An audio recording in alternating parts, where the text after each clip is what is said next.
순노루 TV.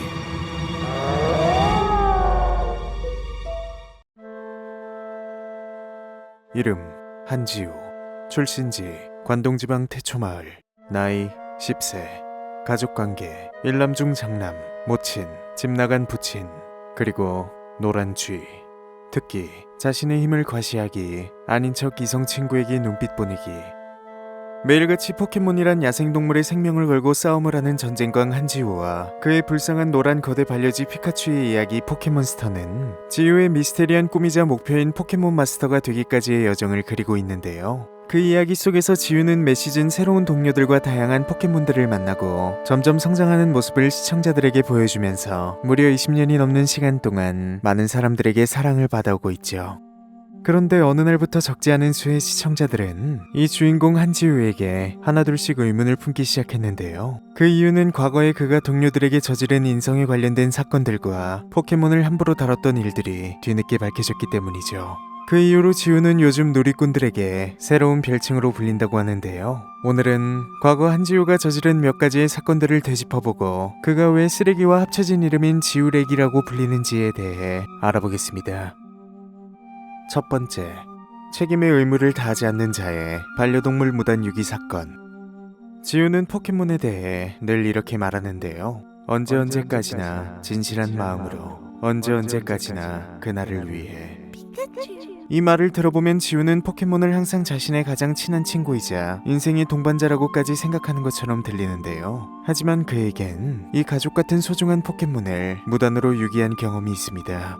물론 몇몇 해에는 그들이 강해지기 위해 스스로 잠깐의 이별을 선택했거나 짝짓기를 위해 지우와 이별을 했던 경우도 있지만 포켓몬스터 모임편 제83화 새로운 시작 오렌지 제도 편에서는 이전과는 다른 질의 이별이 이루어지는데요. 이 에피소드에서 지우와 친구들은 오박사의 심부름을 받고 새로운 마을로 이동을 하고 있었는데 갑자기 이 숲의 양아치인 깨비참과 하루 종일 날아다니며 부리로 철판도 뚫는다는 깨비드릴조의 습격을 당하게 됩니다. 그러다가 지우는 이들을 피해 나무에 숨게 되고 거기서 쫄보구구와 피존 무리를 만나게 되죠. 이들 또한 깨비참과 깨비드릴조가 무서워 나무 밖으로 나가지 못하는 상황이었는데요. 이에 지우는 자신의 피존을 꺼내 그들을 탈출시키게 합니다.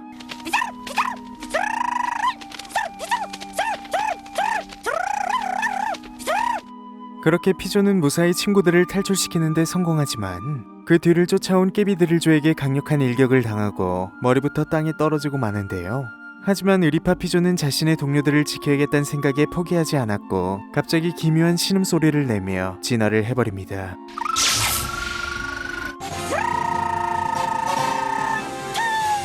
그렇게 완벽한 닭돌기의 모습이 된 빗자루2는 등에 지우를 태우고 깨비드릴조를 참교육시킨 뒤 숲에서 몰아내는데요.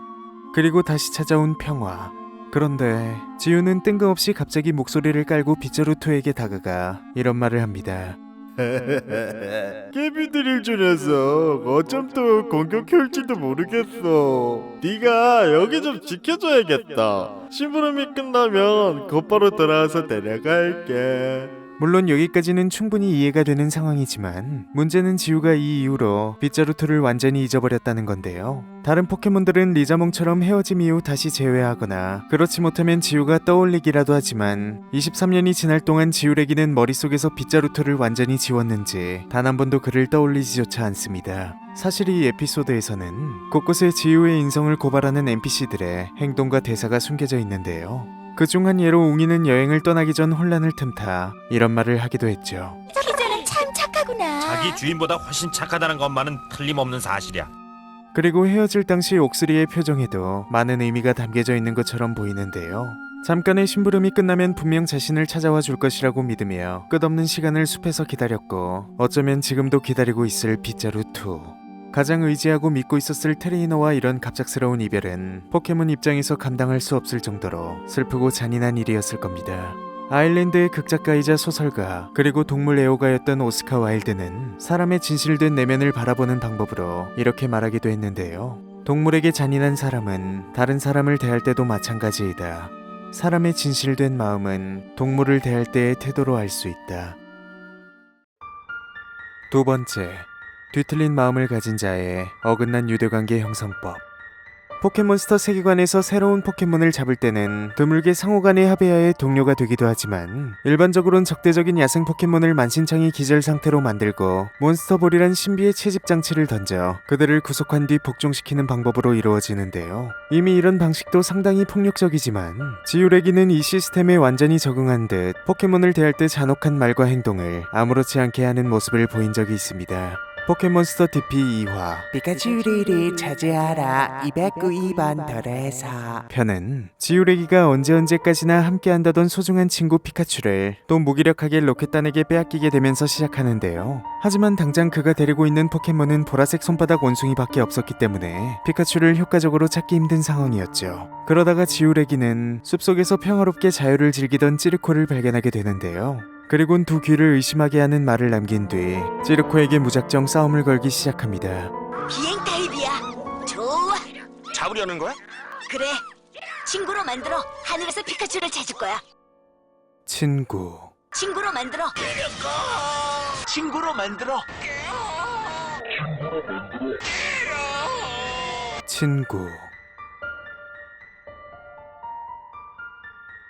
그렇게 지우는 본인의 부주의로 잃어버린 피카츄를 찾기 위해 또 하나의 작은 생명체를 이용한 것도 모자라 그의 자유마저 빼앗고 결국 친구로 만들어버리는데요.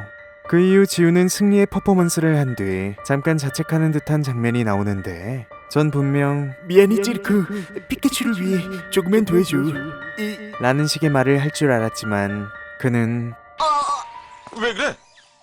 피카츄가 옆에 있었으면 제일 기뻐했을 텐데.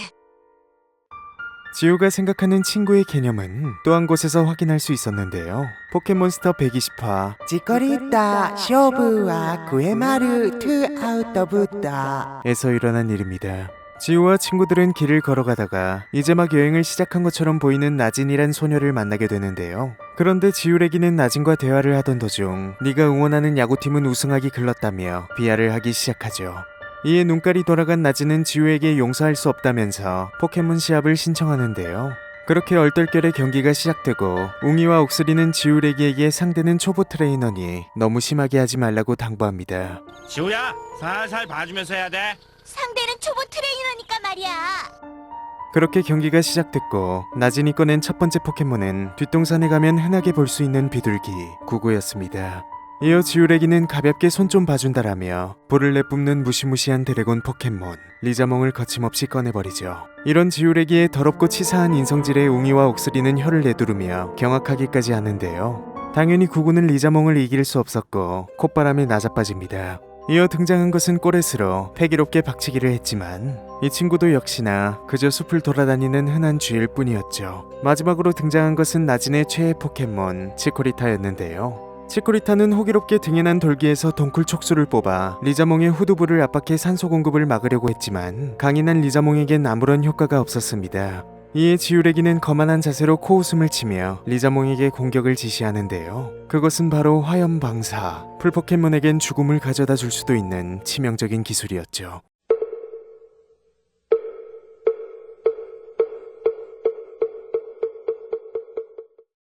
결국 지우에게 처참하게 패배한 나진은 좌절에 빠지고 마는데요. 그런데 지우레기는 나진에게 다가가 이렇게 말합니다. 포켓몬 시합이 끝나면 우린 모두 친구잖아. 사이좋게 지내자. 중국의 고대 정치가이자 사상가였던 공자는 위선자에 대해 이렇게 말했습니다. 말을 달콤하게 하고 보기 좋게 표정을 짓는 사람들 가운데 어진 사람은 드물다. 지우레기에게 친구와 동료 그리고 트레이너는 과연 어떤 존재이고 의미일까요? 세 번째, 무의식의 폭력성에 지배된 자의 포켓몬 학대 사건. 지우는 고작 10살밖에 되지 않은 잼민이이지만 사실 그는 믿을 수 없을 정도로 강력한 근력과 지구력을 소유한 인간인데요. 그 증거는 작품 내에서 흔하게 찾아볼 수 있죠. 포켓몬스터를 보다 보면 지우가 저렇게 가볍게 포켓몬을 들어올리고 기뻐하는 모습을 자주 볼 수 있는데 저 포켓몬의 이름은 차우꿀로 약 55kg의 무게가 나가는 포켓몬입니다. 그리고 상대적으로 크기는 작아 보이지만 지우가 들고 있는 저 포켓몬의 이름은 에버라스로 무려 72kg이나 나가죠. 이뿐만 아니라 지름 45cm에 길이는 약 4.3m가 되는 628kg의 통나무를 달리면서 던지는 모습도 볼 수 있는데요. 이러한 일화로 지우는 해외에서 머리 스타일도 비슷한 카카로트의 숨겨진 아들이 아니네란 논란이 끊이질 않는다고 합니다. 이렇게 지우의 강한 힘을 설명드리는 이유는 작중에서 지우래기가 이 초인적인 힘으로 포켓몬에게 무자비한 폭력을 휘두른 적이 있기 때문인데요. 포켓몬스터 55와 찰칵 피카츄를 찍을 거야 편에서 지우와 친구들은 평화롭게 밥 셔틀 웅이가 만들어준 주먹밥을 먹고 있었습니다. 그런데 갑자기 지우는 초인적인 감각으로 숲속에서 빛나는 물체를 발견하게 되고 그걸 뜬금없이 총으로 오인해 피카츄와 웅이 그리고 옥스리를 밀어버리죠. 그런데 여기서 두 눈을 의심하게 하는 장면이 나오는데요. 지우래기는 분명 웅이와 옥스리는 안전하게 손으로 밀쳤지만 피카츄에겐 레슬링 기술 중 하나인 레리어트를 정확히 후두부에 명중시켰기 때문이죠. 레리어트는 레슬링에서 KO를 유도하기 위해 사용되는 엄청난 파괴력을 가진 기술인데요. 다행히 피카츄는 살짝 빗맞아 눈알이 조금 튀어나오는 것에 그쳤지만 초인적인 힘을 가진 지우에게 제대로 맞았다간 후두골과 두종골 골절과 동시에 뇌진탕을 일으켜 다시는 일어날 수 없었을지도 모릅니다. 또한 지우래기는 XY에서도 포켓몬에게 직접 손찌검을 한 적도 있는데요. 이 기술은 프로 레슬링에서 자주 볼 수 있는 찹보다 더 위력적인 가라데 당수로 훈련이란 명목으로 오랜 시간 사용했었습니다. 물론 이것은 연극의 한 일종으로 루차볼을 훈련시키기 위함이었지만 루차볼은 자기가 하고 싶어서 연극을 한 것도 아니고 그저 지우가 본인의 실수를 만회하기 위해 루차볼에게 불공정 노동을 시킨 것이죠. 또한 지우래기가 전문적으로 프로레슬링 훈련을 받은 것도 아니었기 때문에 루차볼은 아마 그의 절제되지 못한 엄청난 파워를 몸으로 견디며 고통스러운 훈련에 임해야 했을 것입니다. 대체 포켓몬 마스터란 직업 또는 직위는 무엇이길래 10살 지우를 이렇게 변하게 만든 것일까요? 혹시 포켓몬 마스터는 직업 따위가 아닌 거역할 수 없는 절대적인 힘으로 포켓몬 위를 군림하는 자의 또 다른 이름인 것은 아닐까요?